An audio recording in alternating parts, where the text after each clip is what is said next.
Hay un estudiante que me está llamando, perdón. Sí, aló. Sí.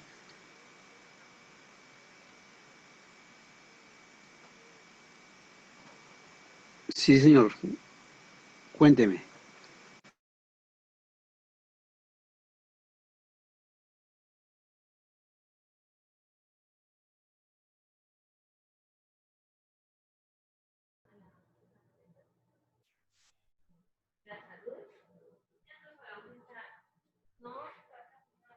Sí, sí, ya no. Ya, ya. Ya está conectado.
Ay, yo no escucho.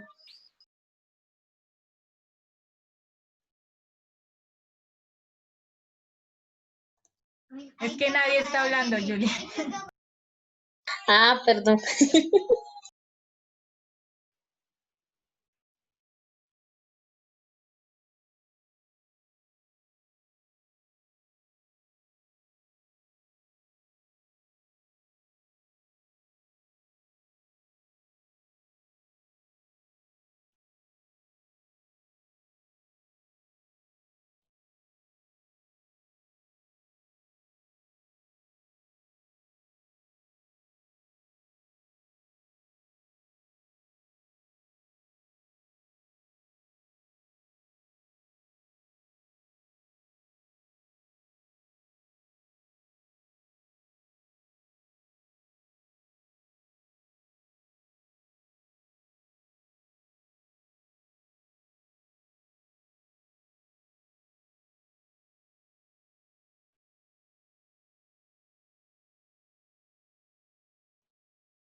Ya.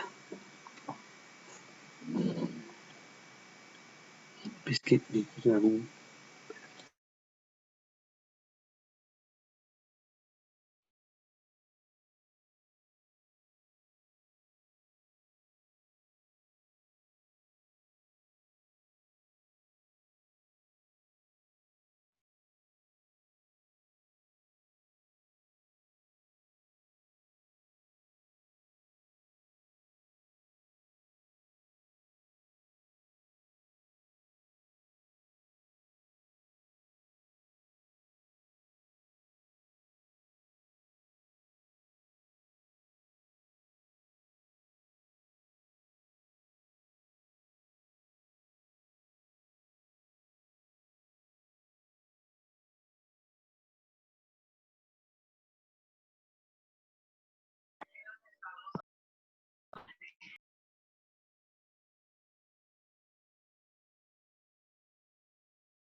Aló, Listo, ya se escucha. ¿me están, están viendo? Sí, Sí, señor. ya. Qué barbaridad, es que está molestando demasiado el internet y se va. Bueno,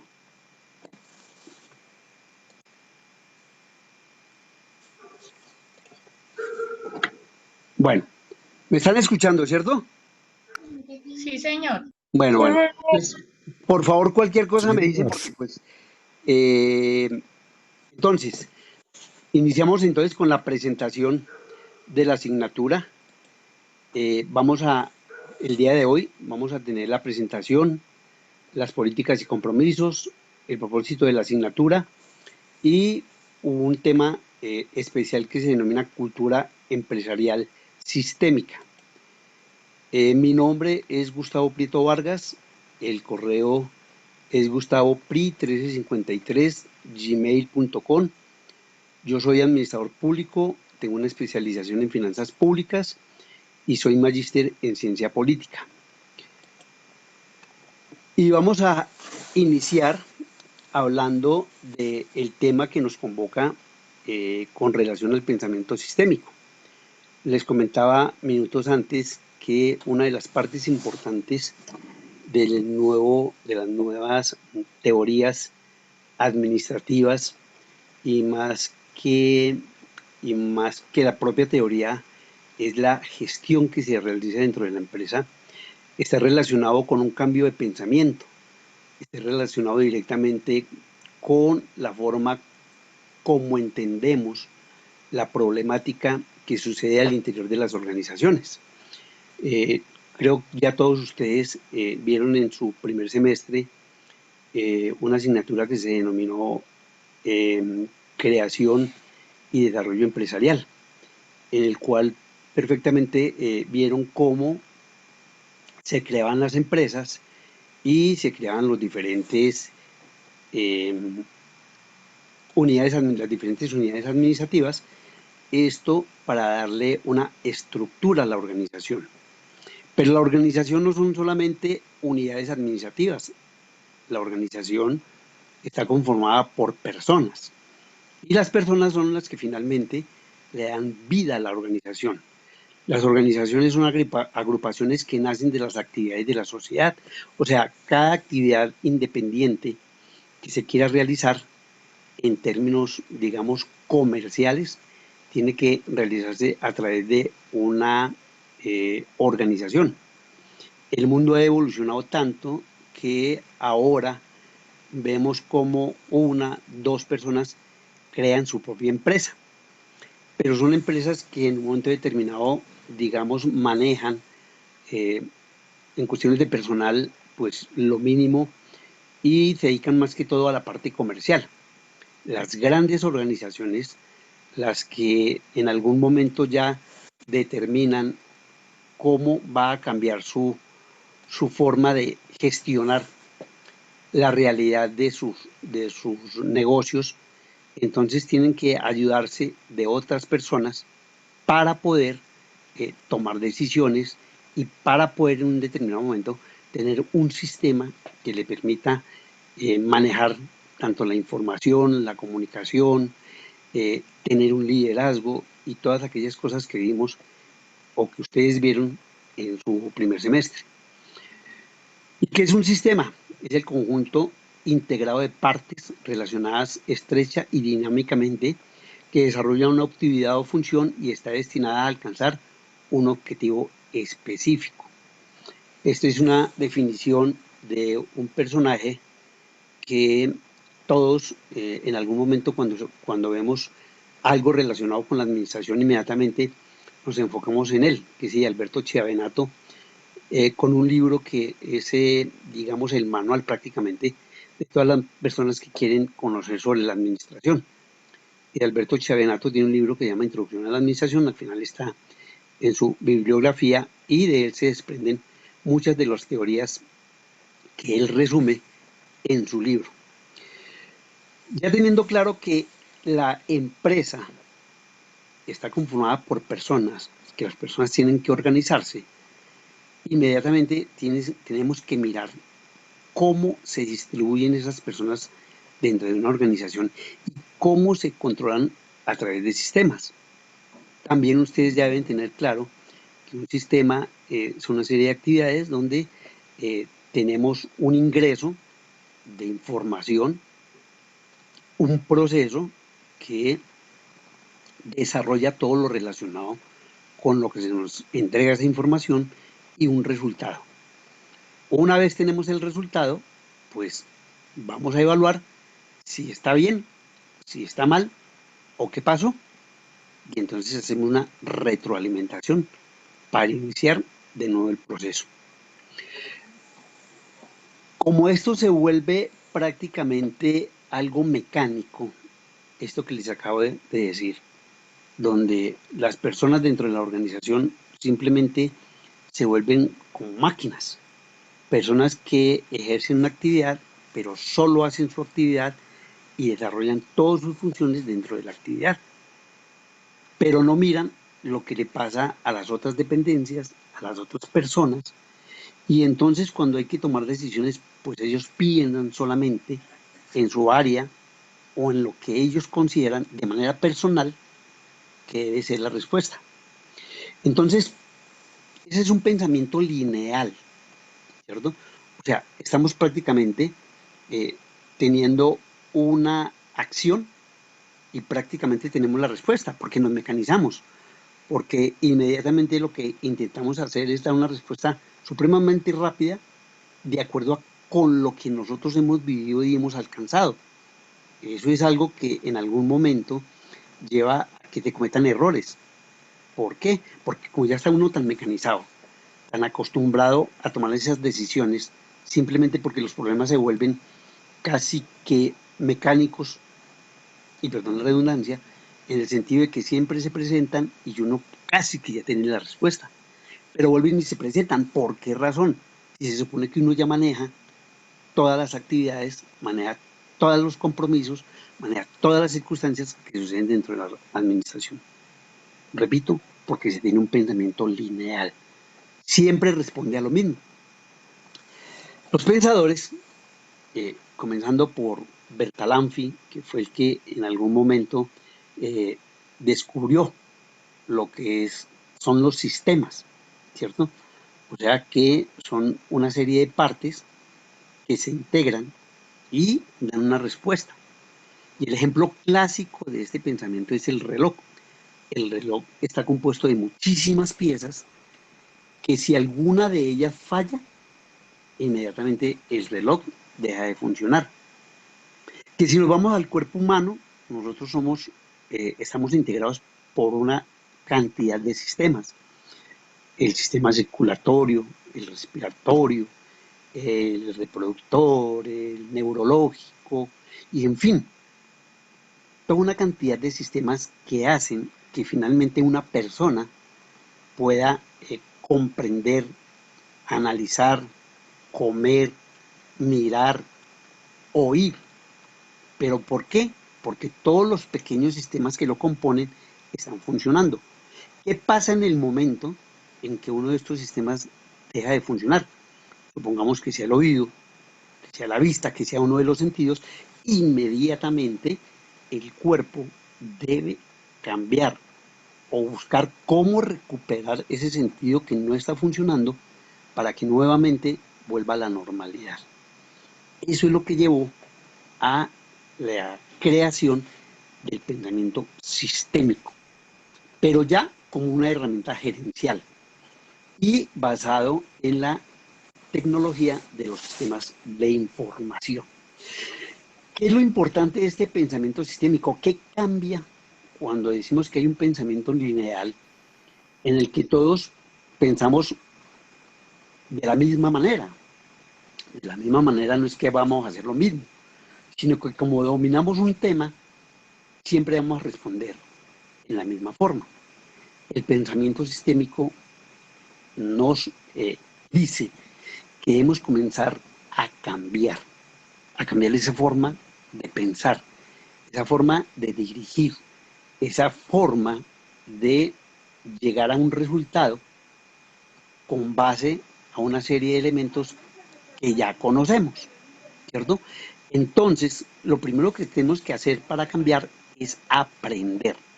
Es un término que está de moda y en el que, digamos, se está aprendiendo a aprender. Todos estos cambios que estamos viviendo, toda esta evolución del mundo a partir de los años 70, con la famosa globalización, con el famoso desarrollo tecnológico, con la aparición de la tecnología y los propios sistemas, el computador inicialmente, el portátil, todo lo que en algún momento lo hacíamos de manera manual, ahora ya tenemos la oportunidad de hacerlo de manera sistemática, a través de los sistemas, ¿cierto?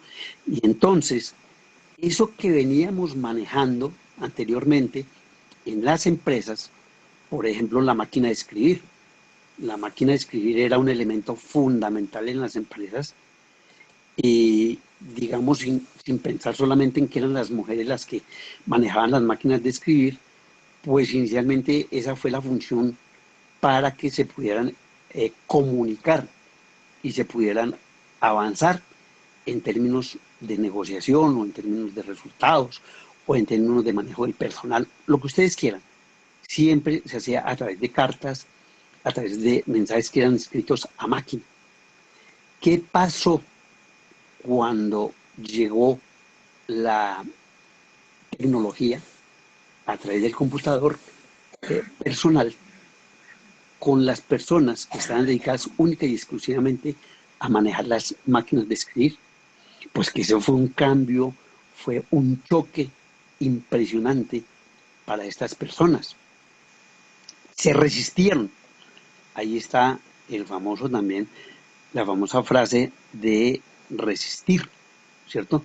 Todos nos oponemos al cambio, todos nos oponemos a que nos digan que lo que estamos haciendo no está bien. Eso nos molesta. Pero ¿por qué si yo lo venía haciendo bien? La señora o la señorita que manejaba la máquina de escribir y le colocan un computador al lado y dice, no, pero es que yo lo que sé manejar es la máquina. Yo no quiero eso, yo lo hago bien. Yo tomo, qué sé yo, 1000 palabras por minuto. Yo puedo perfectamente seguir con la máquina. Y resulta que... ¿sí me están escuchando? Profe, te estábamos Sí, profe. escuchando. Bueno, Se te gracias. perdió la conexión un poco. Sí, sí, sí. Listos, tan pronto pase algo me dicen. Entonces tenemos el aprendizaje como el cambio fundamental en la gestión. Todos nosotros, de alguna manera, nos mecanizamos. Todos nosotros, de alguna manera, siempre tenemos casi que un camino ya dirigido para resolver una situación. Lo mismo sucede en las organizaciones. El gerente, el director, el coordinador, el propio, digamos, empleado operario que tiene que trabajar con máquinas, está en su mecanización que no le importa lo que suceda a su alrededor. Él simplemente quiere responder con su trabajo a través de lo que ha aprendido. Pero si a él le dicen, no, esa máquina que usted está utilizando ya no es necesaria, vamos a cambiarla por una más moderna, inmediatamente viene el rechazo. Viene esa situación de, a veces como de impotencia, de no poder tener esa facilidad de hacer las cosas como uno las venía haciendo. Entonces lo importante dentro del pensamiento sistémico es aprender a cambiar, aceptarlo. Eso es algo que incluso llevado a la sociología y a la psicología nos lleva a todos nosotros en algún momento a rechazar a alguien simplemente porque pensamos, simplemente pensamos, ni siquiera sin conocerlo, que es una persona desagradable, que es una persona que no merece de pronto que nosotros le pongamos atención. Cuando uno entra, por ejemplo, a un nuevo grupo de trabajo o a un grupo, a una reunión, lo primero que uno hace es observar.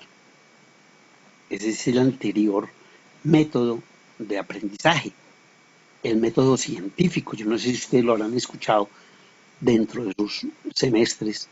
Y el método científico se basa en la observación, que yo aprendo de lo que veo. Porque si yo no me doy cuenta de lo que sucede, no puedo aprender, ¿cierto? Aló. Entonces, por favor, cierren los micrófonos.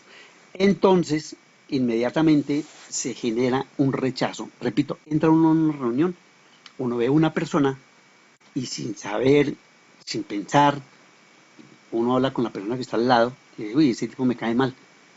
No, esa persona como que es mala gente.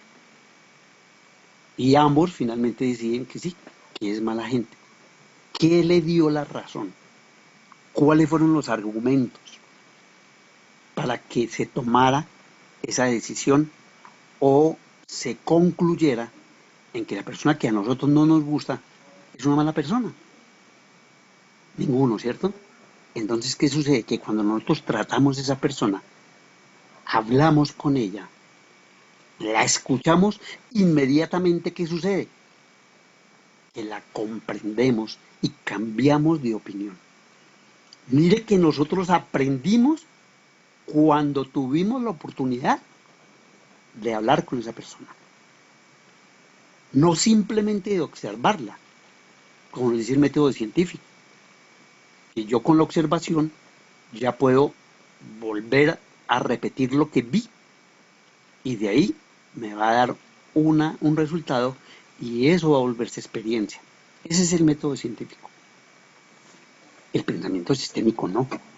El pensamiento sistémico dice, mire, vaya, observe, vaya, pregunte, tenga un pensamiento crítico, establezca condiciones, mire realidades y aprenda. Y cuando usted haya aprendido, cambie. Y ese cambio lo va a llevar a obtener un resultado. ¿Cierto? Pero para poder seguir este proceso aprendizaje, cambio, resultado, debemos inicialmente ir a la causa. ¿Cuál fue lo que nos causó la impresión de que esa persona era una mala persona? ¿Qué fue lo que me llevó a pensar en eso? El observarlo, ¿cierto? Y de pronto su forma de vestir, la forma en que en algún momento habló, conversó con alguien, la forma en que nos miró. Entonces hay una causa que genera en nosotros un efecto. Y ese efecto inicialmente fue el de rechazo. ¿Cierto? Ese efecto de rechazo no es el efecto que en algún momento debemos utilizar de manera inmediata. Debemos tener un pensamiento circulante, mirar todo lo que sucede alrededor. ¿Y lo que sucede alrededor qué es? Pues efectivamente acercarnos a esa persona, mirarla, conocer su vida. Si de pronto su vestido es muy elegante, voy a colocar dos ejemplos que van a ir como en contradicción. Es muy elegante, en corbata, eh, y uno lo mira y dice, este tipo se cree muy importante, se cree superior a nosotros, definitivamente ese tipo no es una persona agradable. Pero si por el contrario fuera una persona de pronto de vestido de manera más sencilla, de pronto una persona sin tanto, digamos, sin tanta laboriosidad en su presentación personal, y entonces uno dice, no, mire, uy, no, ese señor parece que tampoco es, no sé, no me gusta la forma como se dice, no me gusta. Entonces ahí son dos momentos en los que nosotros estamos actuando de manera irracional. Significa que no estamos mirando la totalidad de lo que esa persona es en realidad. Si ya nos acercamos y digamos que descubrimos que él se viste de una manera muy elegante porque trabaja en una empresa, porque es el director ejecutivo, porque es el, qué sé yo, el administrador, porque es una persona que tiene relación directa con otras personas, entonces eso lo lleva a que está de manera elegante, de manera sofisticada, y inmediatamente nosotros, claro, sí, esa es la razón por la que esa persona se viste así y que a mí inicialmente me llevó a pensar de manera diferente. Y por el contrario, si es una persona que viste de una manera sencilla, de una persona que, digamos, nos cuenta su vida y puede ser de pronto o el mensajero o no sé, una persona que tiene un oficio manual, igual es una persona que vale demasiado. Es una persona que debe ser importante para nosotros, porque todos, absolutamente todos, merecemos el mismo trato y el mismo respeto. Entonces nosotros no podemos diferenciar por cosas tan superficiales, en este ejemplo, como su forma de vestir, como su forma de hablar. Eso nos lleva a tener un pensamiento circulante, repito, un pensamiento donde miremos todo, absolutamente todo. Al final de esta primera aproximación hacia el pensamiento sistémico, vamos a hacer un ejercicio donde ustedes poco a poco van a ir aplicando de manera práctica esto que yo les estoy contando.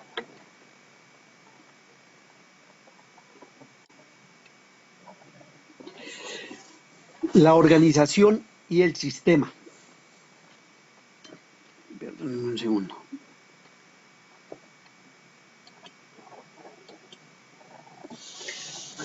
El pensamiento sistémico dentro de las organizaciones necesariamente requieren de políticas. Es algo que hace que una organización, que una empresa y que el propio pensamiento sistémico como forma de aprender y de cambiar funcione. ¿Y por qué? Precisamente porque la política de una organización es una declaración de principios generales que la empresa o organización se compromete a cumplir. Entonces ustedes han escuchado de pronto muy seguidamente en estos últimos días, y traigo a relación la pandemia, que infortunadamente pues, nos ha llevado a toda esta serie de situaciones, que nos ha hecho cambiar. Mire cómo en algún momento, y trayendo a cuento esto de la pandemia, todos nosotros hemos cambiado.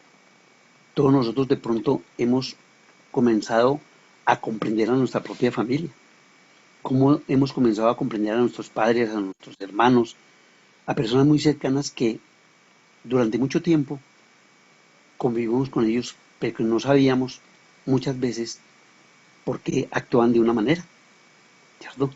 Y uno le hermano, no, es una persona que todo le disgusta, todo le molesta, o al contrario, es una persona que en algún momento se siente superior a nosotros, que porque es el mayor, porque tiene más estudio, porque lo que ustedes quieran. Y cuando uno ya, la situación de la pandemia, digamos, cambia, pues definitivamente entiende a los demás.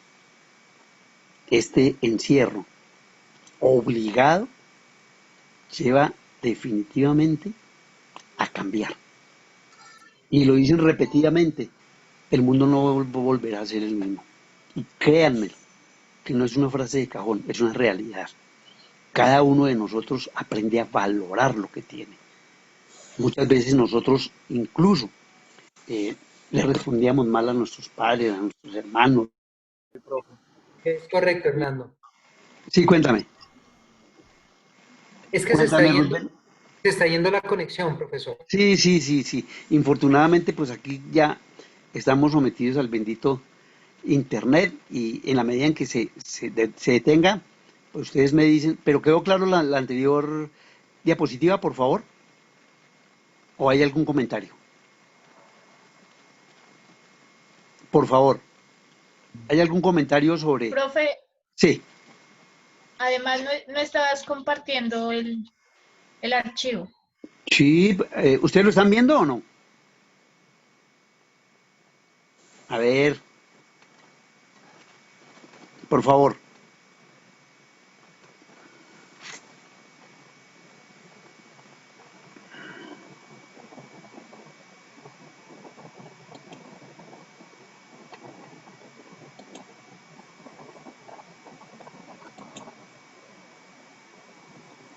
Cuéntenme, por favor, cuéntenme, Jorge Ariel, ¿me están escuchando? Jorge Ariel,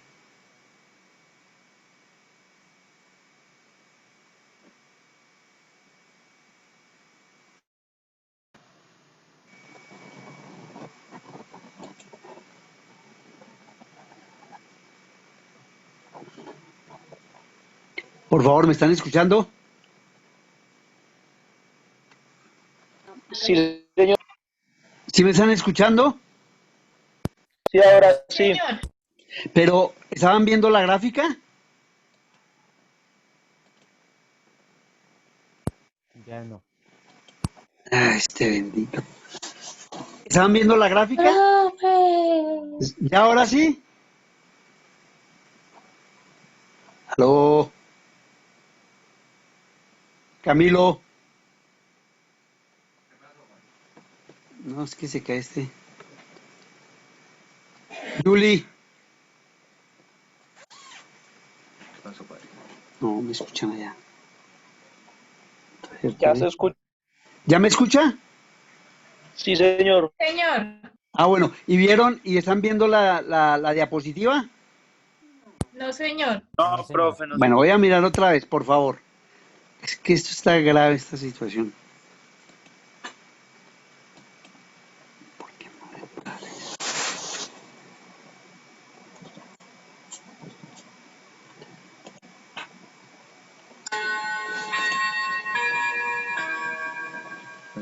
¿Ya? Ya ahora sí se ve. Ay, no, Sí, señor. definitivamente. De verdad que el gran esfuerzo que hacen ustedes y nosotros por manejar este tipo de herramienta se complica a veces por la situación del Internet. Pero bueno, vamos a continuar. Les hacía una pregunta. ¿La anterior diapositiva quedó clara? Esta de la organización del sistema y el pensamiento sistémico. ¿Sí les quedó claro?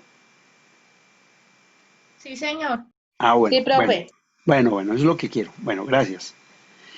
Vamos a mirar otra diapositiva.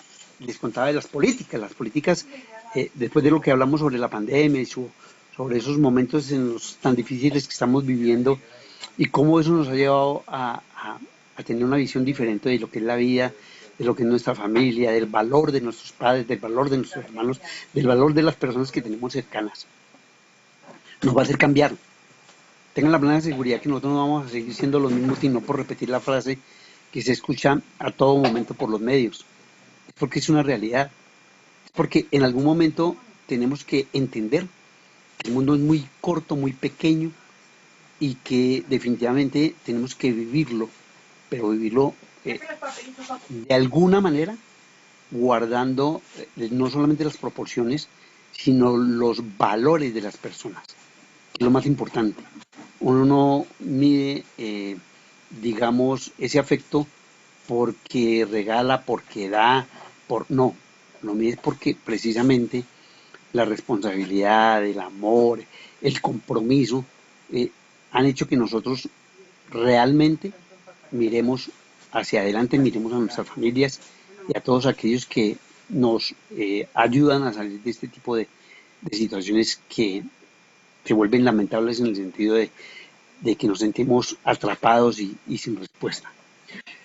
Pero así como les decía de la política nuestra al interior de nuestra familia, hablamos de la política, por ejemplo, de la pandemia. Les decía que ahora a todo momento escuchamos que la política en la educación, que la política va a cambiar en el sentido de que ahora ya no es presencial, sino que es virtual, y hay que asignar una serie de compromisos, y hay que tener unas condiciones de bioseguridad, y hay que tener un distanciamiento social, y todo esto que ya lo sabemos y lo repetimos, y que incluso a veces nos lleva a no escuchar noticias y cosas, porque es la repetición de la repetición, ¿cierto?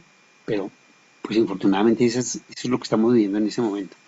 Entonces, así igualmente, por ejemplo, el gobierno tiene que sentar unas políticas, gústenos o no, querámoslo o no, aceptémoslo o no, pues infortunadamente en este caso digo infortunadamente en el sentido de que tenemos que obedecer una serie de decisiones que van incluso contra nuestra propia libertad. La cuarentena por sectores, el distanciamiento social, el tapabocas, eso son políticas. Y quien no las cumpla, pues va a tener que someterse a una sanción. Esa es la norma que da lugar a que existan las leyes.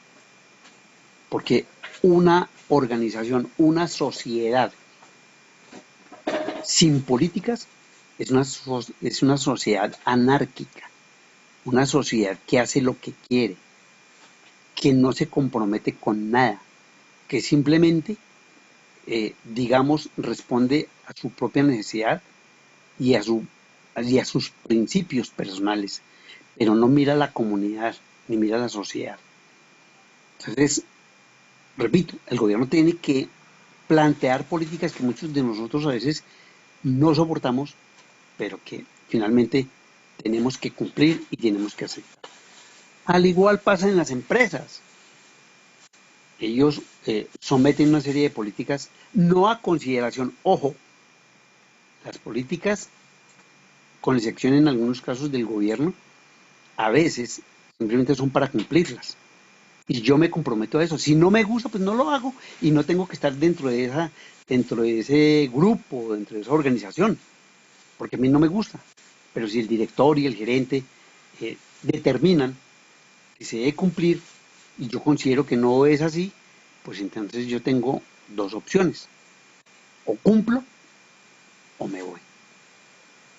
Entonces, se convierten en compromisos que las personas que están allí deben adoptar ante cualquier situación.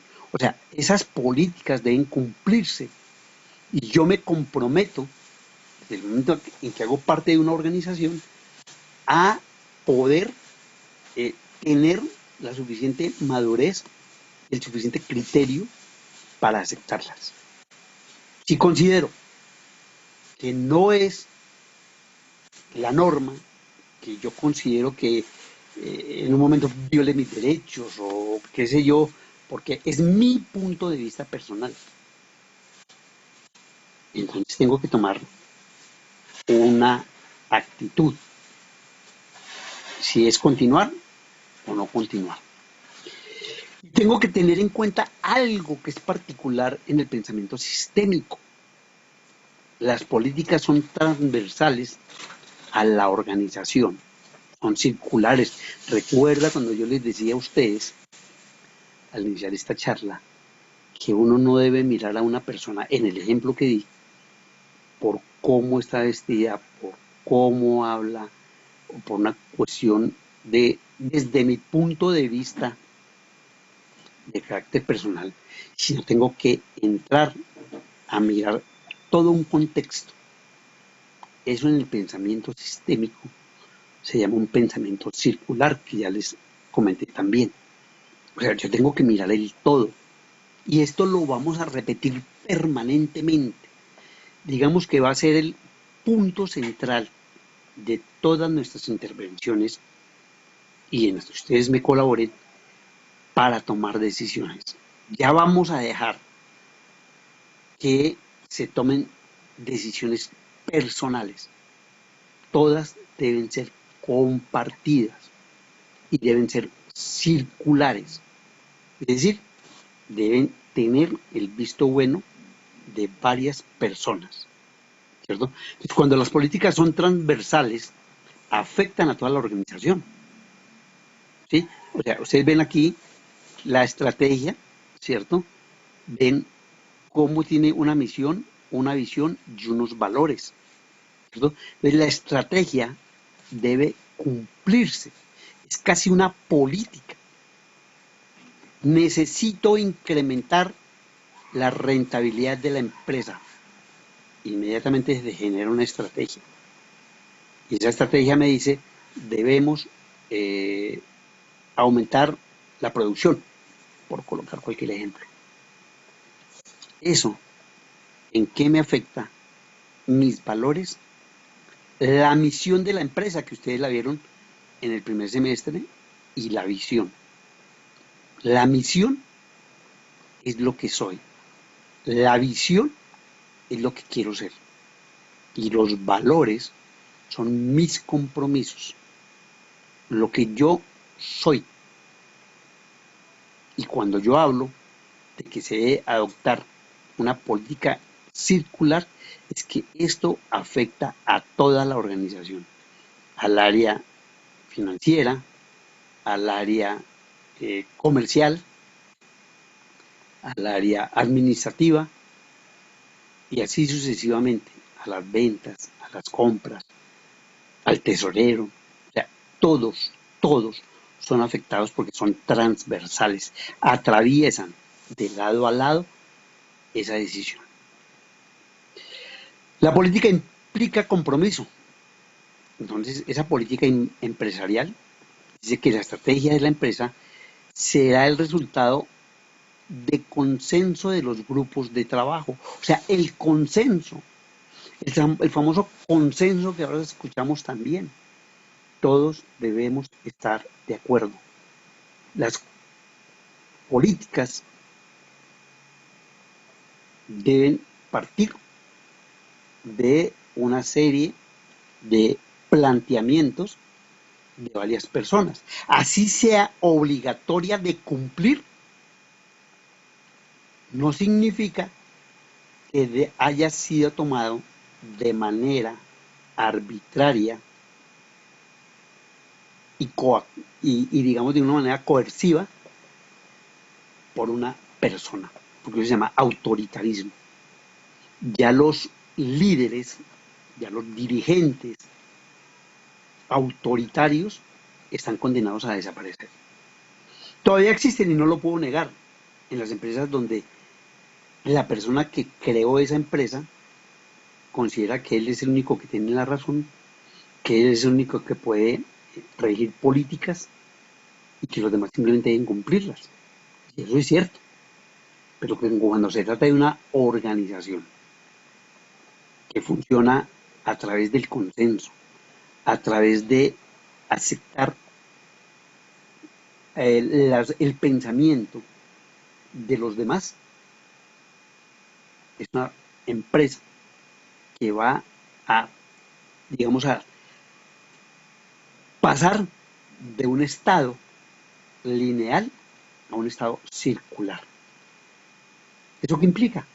Que no va a estar encerrada, que va a crecer, y mucho, porque le está dando la oportunidad a todos de participar en las decisiones.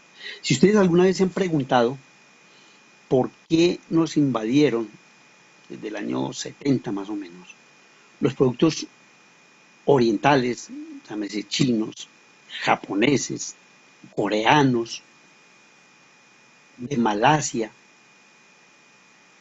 y lo que en un momento era un mercado prácticamente norteamericano y en algunos casos europeo, ya prácticamente en este momento las economías que trascienden y que nos llegan son las orientales. ¿Y cuál ha sido una de las causas, tomando uno de los conceptos arriba anotados, que ha llevado a que estas empresas y estos gerentes y estos directivos japoneses, chinos, hayan triunfado? Una de las características principales es el trabajo en grupo, el consenso de los grupos de trabajo. Y les voy a colocar un ejemplo. Nosotros en algún momento trabajamos en una empresa y tenemos una idea. Y ahí sí, no debería ser esa la palabra, pero la voy a utilizar. Y nos atrevemos, porque aquí como siempre el jefe tiene la razón y hay que obedecerlo. Ya hasta Pero- llegó. ¿Aló? ¿Me están escuchando? ¿Me están escuchando? Profe, se le cayó el audio. Ay, bendito audio. Ya. ¿Ya? Ay, listo, gracias. Les estaba hablando sobre la teoría Z. La teoría Z es una teoría que busca responder a por qué las empresas orientales triunfaron en América, en Europa, en Occidente, pero las empresas occidentales no han podido o les ha costado demasiado trabajo entrar a los países asiáticos. ¿Cuál es el resultado? El consenso de los grupos de trabajo. Entonces la empresa occidental, si esta persona, si este empleado, digamos, lo miran más por jerarquía, si pasa el directivo o digamos el estratega de planeación e incluso un ejecutivo, pasa la idea de que es mejor, en el ejemplo que les daba, de incrementar el rendimiento económico, y entonces uno dice, no, lo que tenemos que hacer es aumentar las ventas, y se aumentan las ventas disminuyendo el valor del calzado. Si le dice un gerente o si le dice un ejecutivo, oiga, sí, ¿no es cierto? Qué interesante, qué inteligencia. Pero si lo llega a decir una persona de más bajo nivel, de menor jerarquía, y lo presenta, digamos que en un documento, el gerente de pronto, muy diplomáticamente, le dice, sí, está muy interesante, déjeme, yo lo estudio. Y de pronto la persona sale, y inmediatamente lo bota a la basura. Eso sucede. ¿Por qué? Porque no le creen. No le creen a las personas que para el gerente no tienen una jerarquía. ¿Qué hacen los japoneses? Inmediatamente llaman a consenso. Se reúnen los directivos, los ejecutivos y la persona que propone la idea y la discuten. Y de allí sale el consenso. ¿Estamos de acuerdo o no estamos de acuerdo? Pero sí se dan cuenta la diferencia que existe. Eso se tomó, esta forma de pensar, que viene de los años 60, 70, fue tomado por los gerentes y ya, afortunadamente en muchas de las empresas, repito que no son de familia, porque las empresas de familia nunca aceptan cambios, ¿cierto? Y llevan a consenso las ideas de sus empleados, lo respetan y les dan la importancia. Dice que la planeación estratégica deberá ser consensuada a partir del acuerdo de los miembros del equipo. Exactamente lo mismo que les estoy contando, ¿no? O sea, yo hago una planeación, pero no es una planeación desde el escritorio. que es una de las fallas de la planeación estratégica. No sé si ya la hayan visto ustedes. La planeación estratégica a veces se hace desde los escritorios. Ustedes han visto muchas de las críticas que se hacen a los gobiernos y a las políticas de los gobiernos es porque ellos toman decisiones desde el escritorio, nunca consultan. A raíz de eso, han salido una serie de normas, recuerden las políticas, donde se obliga, por ejemplo, en el caso del medio ambiente, a consultar a las personas que están afectadas por el proyecto que vaya a realizarse allí. Entonces, ¿qué pasa? Que inmediatamente los llaman, los reúnen, hacen grupos de trabajo y eso define si se hace o no se hace. O sea, la planeación también es consensuada. Vamos a mirar hasta ahí, por favor. ¿Es claro lo que les estoy contando? Por favor. ¿Sí es claro? Sí, señor, profe.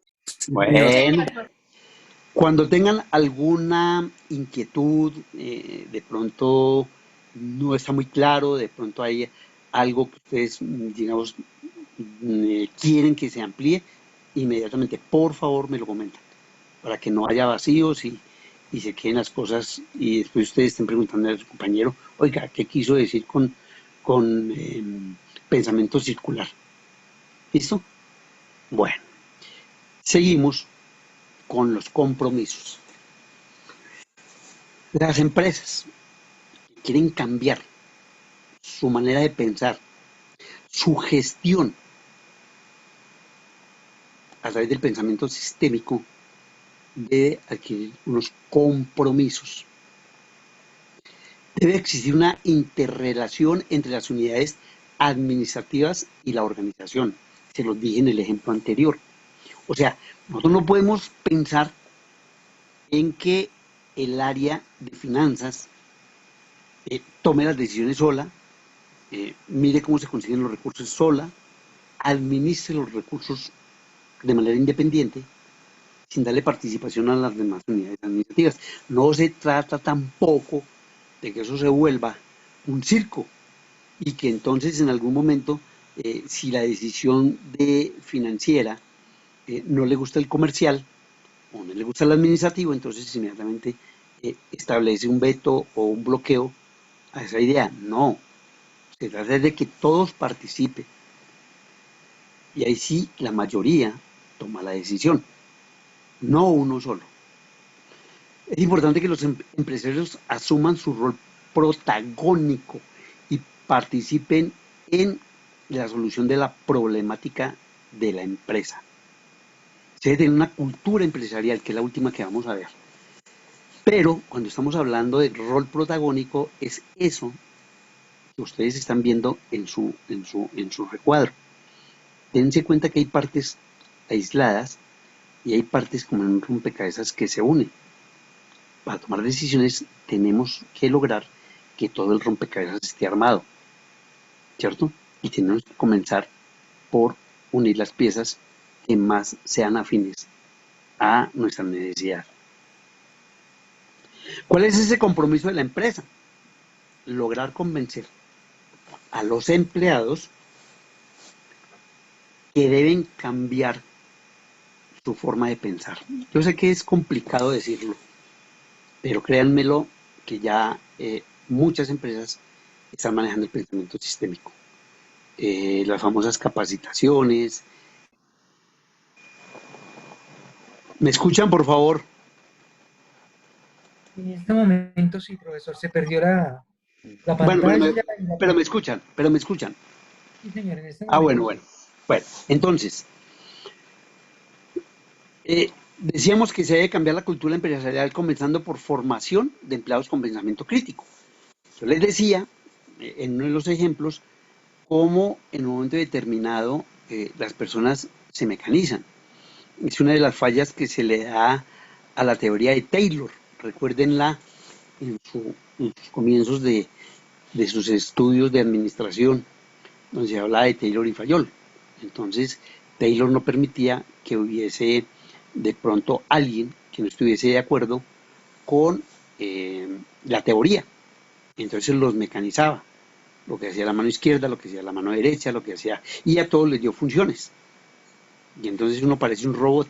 Usted hace esto, usted hace esto, usted hace esto, y uno, de la forma más fácil, dice, bueno, si eso está dentro de mis funciones, yo no hago más allá de lo que está escrito.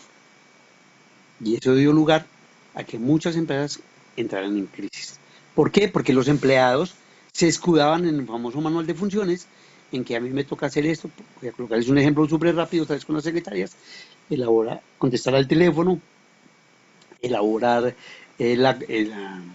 la correspondencia o administrarla, qué sé yo,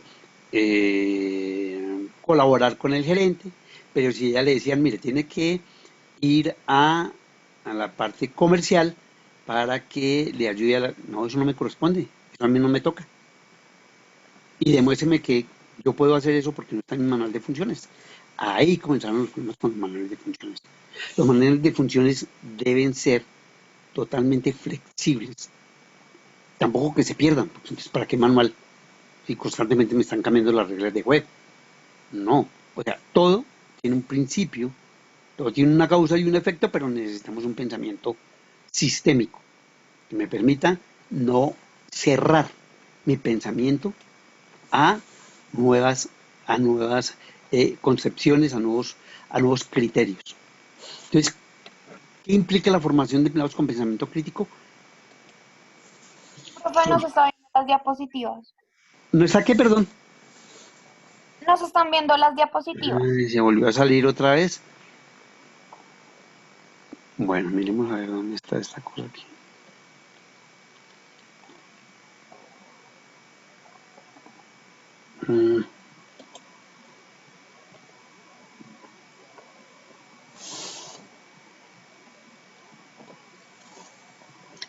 ¿Ya se están viendo?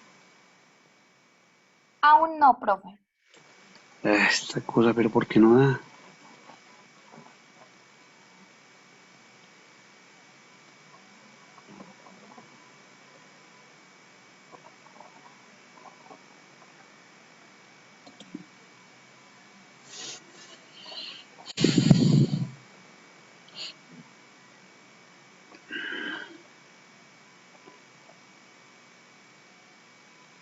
¿Me escuchan?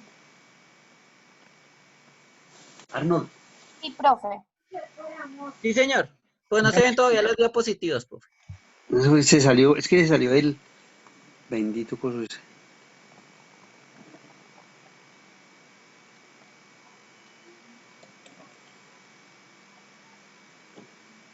¿Ya se está viendo? Sí, señor. Sí, Sí, señor. señor. Ay, qué barbaridad. Bueno, entonces, Pero esa es la Qué pena, pantalla profesor. de Julie, no del profesor. Profesor, sí, Positiva. Julie, sí. estás compartiendo pantalla. Otra vez, profesor, intente por favor otra vez.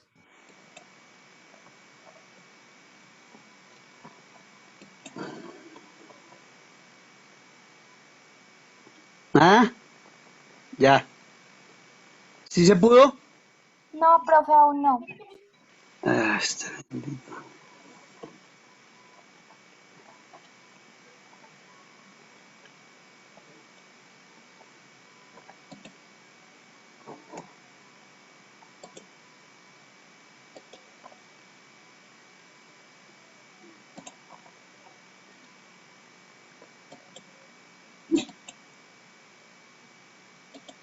¿Ya?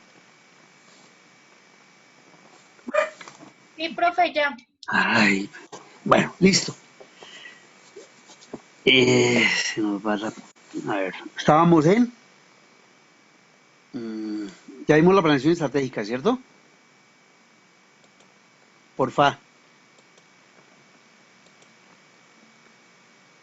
Por favor. ¿Me están escuchando? Sí, señor. Bueno. Entonces volvamos Sí, otra vez. señor. Bueno.